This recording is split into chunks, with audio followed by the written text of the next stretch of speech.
Bom dia, boa tarde, boa noite, pessoal. Conseguimos, sobrevivemos a 2020, cá estamos em 2021, dando continuidade e finalizando, chegando aqui na reta final do nosso ano letivo, ok?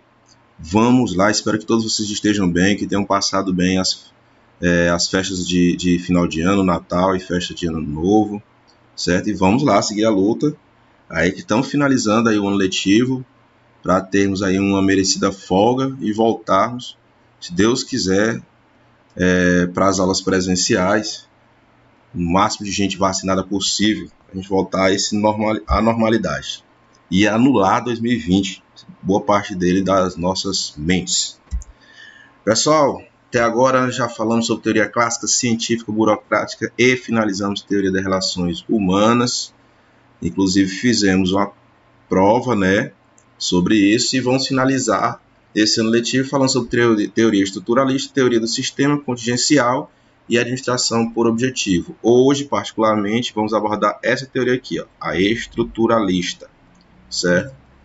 Teoria do sistema contingencial, elas são pequenas, então dá para ver em outra aula. E aí, dando continuidade ao nosso estudo, então vamos lá. A teoria estruturalista, ela, diferente de todas as outras teorias que a gente viu até agora, né, que sempre tem um pensador responsável por desenvolver a teoria, a estruturalista ela não tem ela é uma série de estudos que foram juntados ao longo do tempo e se transformaram em uma teoria só, né? Por isso que são chamados pensadores e não teóricos, como nas outras teorias. Então, os principais pensadores sobre a teoria estruturalista Amitai Etzioni, James D. Thompson, Peter Blau e Richard Scott, da teoria das organizações. Ela se iniciou lá por volta de 1947. 1947, o período histórico que nós temos é Segunda Guerra Mundial. A abordagem dela, o todo organizacional, é maior do que a soma das partes, certo? E isso é meio óbvio, né? Então, ele fala que a organização como um todo é maior que a soma das partes de cada parte dela. Que partes seriam essas? Os setores.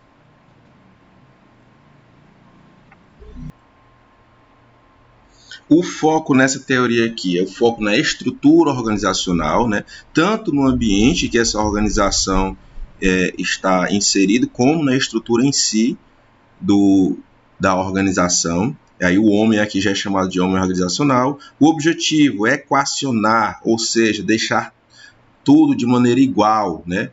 Equacionar, deixar de maneira igual os aspectos formais e informais da organização. A gente já falou sobre o que seriam formais e informais na teoria passada, os grupos formais e os grupos informais, na teoria das relações humanas. Principais características: não é uma corrente tão bem definida como as demais, né? Tanto em termos de autores, defensores, como a gente acabou de ver, como de estudos e de autores também. Então, ela não tem um regramento tão específico como as outras teorias que a gente estudou até agora. Certo? É uma teoria um pouco mais subjetiva, mas gosta de aqui e ali cair, por exemplo, em provas de concurso público, algum entendimento X, que é levado até para outras teorias que aparecem adiante. Okay? Inclusive, é uma crítica que a gente vai ver aqui na frente dessa teoria aqui, que ela é chamada meramente de um caminho, não como teoria, um caminho da teoria das relações humanas para a teoria do sistema, que é a próxima teoria que nós vamos abordar.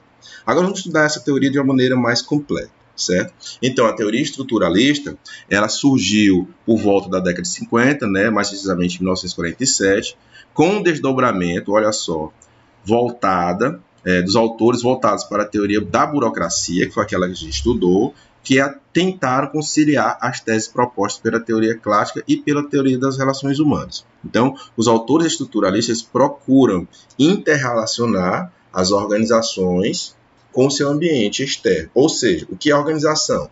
Conjunto de pessoas, né, desempenhando funções em busca de um objetivo em comum. Então, eu tenho aquela organização X, dentro de um prédio, dentro de, sei lá, de uma sala. Sabe?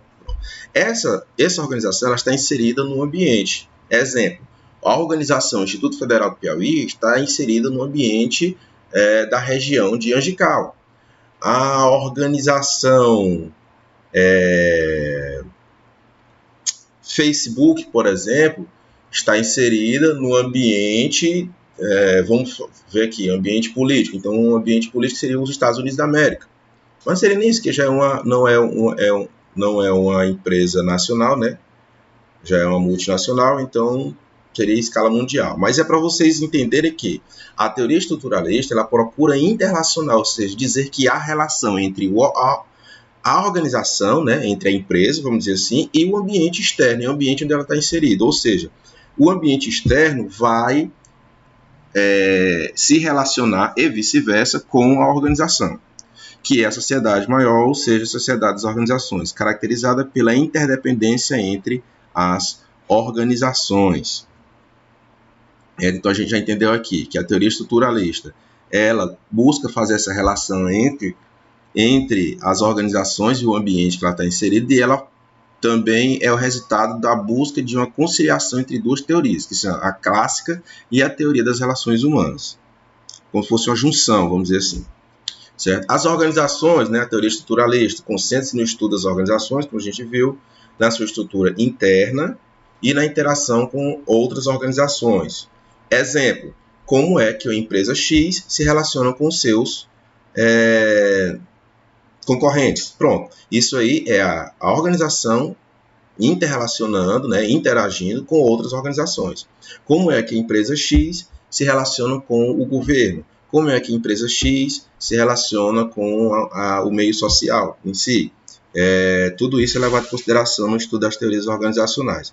As organizações são concebidas como unidades sociais, intencionalmente construídas e reconstruídas a fim de atingir objetivos específicos. A gente já viu, né? Toda e qualquer organização tem que ter um objetivo específico a ser atingido, ok? Então, não muda muito aqui, na verdade não muda quase nada o nosso conceito de organização dentro da teoria estruturalista. O homem organizacional, quem é esse homem? Enquanto, na teoria clássica, como a gente viu, né, que chamava e caracterizava o homem como homo economicus, na teoria das relações humanas era chamado de homem social, na teoria clássica tem um nome, na teoria científica tem outro, na teoria das relações, na teoria estruturalista, né, ela focaliza o homem como um ser organizacional, né, e aí o denomina como homem organizacional, ou seja, o homem que desempenha papéis diferentes na organização, o homem que tem alguma atividade, atua de alguma maneira dentro daquela organização. Ele não é algo que está inserido na organização, dentro da organização, então ele tem que desempenhar algum papel. Por isso ele é chamado de homem organizacional. Dentro das organizações, dentro da organização social, as pessoas ocupam certos papéis, como foi dito. E o que seria esse papel?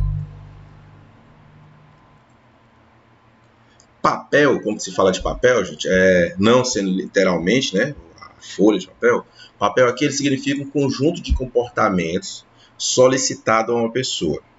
É a expectativa de desempenho por parte do grupo social, ou seja, do meio onde ele está inserido, e consegue internalização e consequente internalização de valores e normas que o grupo, explícito ou implicitamente, prescreve para o indivíduo. Exemplo, numa igreja, qual o papel do líder religioso, seja o pastor ou o padre, né? Ele tem um papel específico.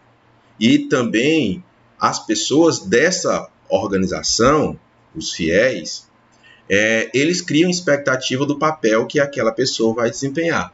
Seja o pastor, o padre, seja um fiel qualquer, né, dessa igreja. A mesma coisa num grupo de governo, por exemplo, tem os líderes partidários, tem o prefeito de uma cidade. Então ele tem que desempenhar determinado papel, é solicitado para ele. E as pessoas criam expectativas que ele desempenhe esse papel. Então, isso é o papel, as funções que você desempenha dentro da organização. Cada pessoa pertence a vários grupos e organizações e desempenha diversos papéis independente do grupo. Por exemplo, vocês como alunos aí no IFP, vocês desempenham papel, um determinado papel. Na casa de vocês, como filhos, né, pertencente ao grupo familiar, o papel de vocês já é outro. Quem tem relacionamento, né, no grupo de amigos, por exemplo, o papel de vocês já é outro. No relacionamento de vocês, o grupo já é outro. Quem, porventura, trabalha ou vier a trabalhar, o papel de vocês nesse outro grupo vai ser outro. Então, as pessoas pertencem a vários grupos e organizações e desempenham diversos papéis, de acordo com cada grupo e organização. Ocupa muitas posições e suporta grande número de normas e regras diferentes. As normas e regras que vocês têm que cumprir aí no IFP é totalmente diferente das normas e regras que vocês têm que cumprir na igreja de vocês, na casa de vocês, no grupo de amigos de vocês, certo? No clube de vocês, seja lá o que outro grupo vocês pertencem, no time de futebol, ok? Então, há certas normas e regras que são estabelecidas, por exemplo, lá na minha casa, eu sempre, dias X, eu tenho que lavar a louça depois do almoço, do jantar. É um regramento que não é colocado em lei, mas é implícito, né? Todo mundo já sabe, já é instituído pelos pais de vocês, pronto. Isso é um tipo de norma e regramento que vocês desempenham no grupo familiar da família de vocês. No IFP, você não tem que fazer isso. No IFE vocês têm que chegar dentro do horário, assistir às aulas, né, e tal, né? Tem uma série de normas e regras diferentes, ok? Então, de acordo com os grupos que nós estamos inseridos, nós desempenhamos papéis diferentes. O homem moderno, né, ou seja, o homem organizacional, que esse homem organizacional ele já é tido como um homem moderno, para ser bem sucedido em todas as organizações que ele pertence, que ele participa, ele precisa ter as seguintes características e personalidade. Então, um homem que é o homem estrutural, né? Se ele está dentro de várias organizações e cada organização ele desempenha funções e papéis diferentes, ele tem que ter uma série certas características para poder se sobressair, né, se destacar ou se dar bem dentro dessas organizações. Quais são elas? Flexibilidade, tolerância às frustrações, capacidade de adiar recompensas e permanente desejo de realização. Quando falamos de flexibilidade, né, em face às constantes mudanças que ocorrem na vida moderna, então você tem que ser flexível. Teve mudança, por exemplo, na nossa vida, a vida de todo mundo, nós professores, vocês alunos, e nós tivemos que ser flexíveis para poder nos adaptarmos a essas mudanças. Tolerância às frustrações para evitar o desgaste emocional decorrente do conflito necessário entre necessidades organizacionais e necessidades individuais, que nem sempre são as mesmas. Muitas vezes ocorre de você, como indivíduo que está inserido em uma organização, ter uma necessidade e não ser, né, muitas vezes, a mesma necessidade que a organização tem, cuja mediação é feita através de normas racionais, escritas e exaustivas que procuram envolver toda a organização. Ou seja, você ter tolerância às frustrações e saber que as suas necessidades individuais nem sempre vão ir de encontro com as necessidades da organização. Capacidade de adiar recompensas, né? E poder recompensar o trabalho rotineiro dentro da organização em detrimento das preferências e vocações pessoais por outros tipos de atividades profissionais. Então, você precisa ter a capacidade de adiar ou de até de abdicar, né, de abrir mão de determinadas recompensas. Permanente desejo de realização. E isso volta lá para aquela aula que a gente teve passada, a teoria de Maslow, que é a teoria que está no topo da pirâmide. São as necessidades que estão no topo da pirâmide, são as necessidades de autorrealização. Então, o permanente desejo de realização, de autorrealização, o que é que ele acontece com isso? Ele nos motiva, né? Faz com que a gente sempre busque a execução de determinadas tarefas para poder almejar e realizar aquilo que se pretende. Então, garantido a conformidade e cooperação entre as normas que controlam e asseguram acesso a posições de carreira dentro da organização, proporcionando recompensas e sanções sancionais, sociais e materiais. Isso aqui é só um termo técnico, mas o que é mais ou menos isso aí, né? Permanente desejo, você querer sempre, dentro da sua organização, buscar realização pessoal, profissional, claro que indo sempre de acordo com o que determina os valores daquela organização que você está inserido. A teoria clássica e a teoria das relações humanas, né, que são incompatíveis entre si. A teoria clássica tem um viés, a teoria das relações humanas tem outros. Por exemplo, a teoria clássica não enxergava o homem como um ser humano, e a teoria das relações humanas, o foco dela já é totalmente no homem, né? E se elas são incompatíveis entre si, tornou necessária uma posição mais ampla e compreensiva que integrasse os aspectos considerados por uma e omitidos por outros e vice-versa. Daí surgiu a teoria estruturalista. A teoria estruturalista pretende ser uma síntese delas, inspirando-se na abordagem de Max Weber, da teoria burocrática. Então, os pensadores da teoria estruturalista, eles se basearam um pouco no pensamento de Max Weber. Max Weber era só que a diferença é que o Max Weber ele não levava em consideração, por exemplo, o ambiente externo, o ambiente que a organização estava inserida, era só a organização em si.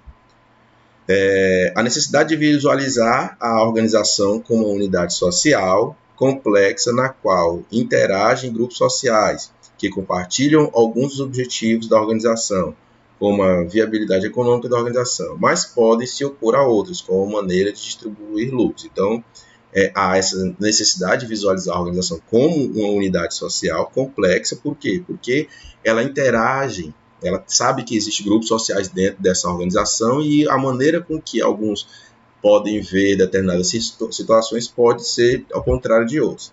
O seu maior diálogo foi com a teoria das relações humanas, isso quando se fala de teoria estruturalista.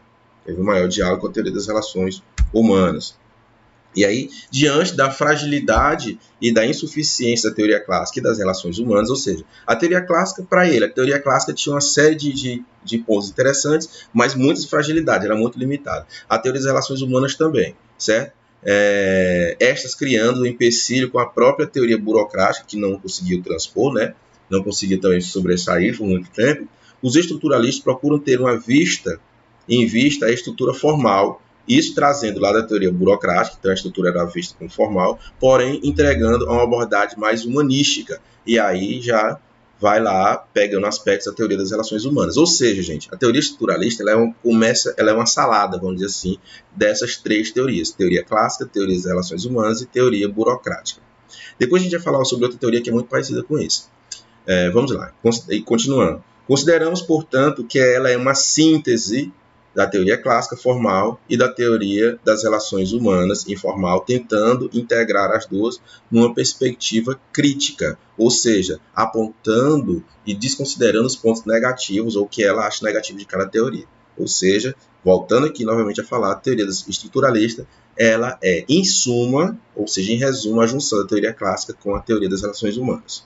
E baseada um pouco na teoria burocrática, mas teoria clássica e teoria das relações humanas, certo? E aqui nós temos um resumo da abordagem estruturalista. Nós temos a teoria estruturalista da ADM, o nome dos principais pensadores, né? Etzioni, Blau e Scott, período de 1950, mais precisamente em 1947. As organizações formais e informais, então ele levava em consideração as organizações formais e informais, entendia que as organizações eram complexas e via o homem como um homem organizacional, ou seja, aquele que desempenha um papel na organização. A ênfase, olha, muito importante, na estrutura organizacional, nas pessoas e no ambiente, mas principalmente, prova de concurso, por exemplo, ênfase na estrutura organizacional. Princípios, convergência de várias abordagens diferentes, e aí como a gente viu, né, se baseia na teoria burocrática, mas levando em consideração principalmente a junção da teoria clássica com a teoria das relações humanas. Integrativo e conflito, né, são as tendências teóricas, e análise organizacional mais ampla. Então, a teoria estruturalista passou a analisar a organização de uma maneira mais ampla, mais detalhada, mais complexa, mais abrangente. Sabia também, por exemplo, que para estudar a organização tinha que levar em consideração o ambiente onde ele estava inserido, certo? Coisas que as outras organizações muito não faziam. Surgem estudos sobre ambiente interno e externo, olha aí, ambiente externo, conflitos organizacionais, análise organizacional, o homem organizacional e o sistema social, que é um sistema entendido como a organização estruturalista. E algumas críticas, ela é vista como uma teoria de transição, né? Seria a teoria das relações humanas para a teoria dos sistemas, e ela só é vista só apenas como uma teoria de transição, é só um meio do caminho, não seria nenhuma teoria em si. E quando vocês virem um pouco da teoria sistemática, vocês vão entender. Quando vocês virem a última teoria, que vai ser a contingencial, é que vocês vão entender mais ainda. Certo, gente? Bom, bons estudos, certo? Estamos finalizando. Fiquem comigo aí para a gente finalizar esse ano letivo da melhor maneira possível. Qualquer dúvida, é só entrar em contato. Valeu!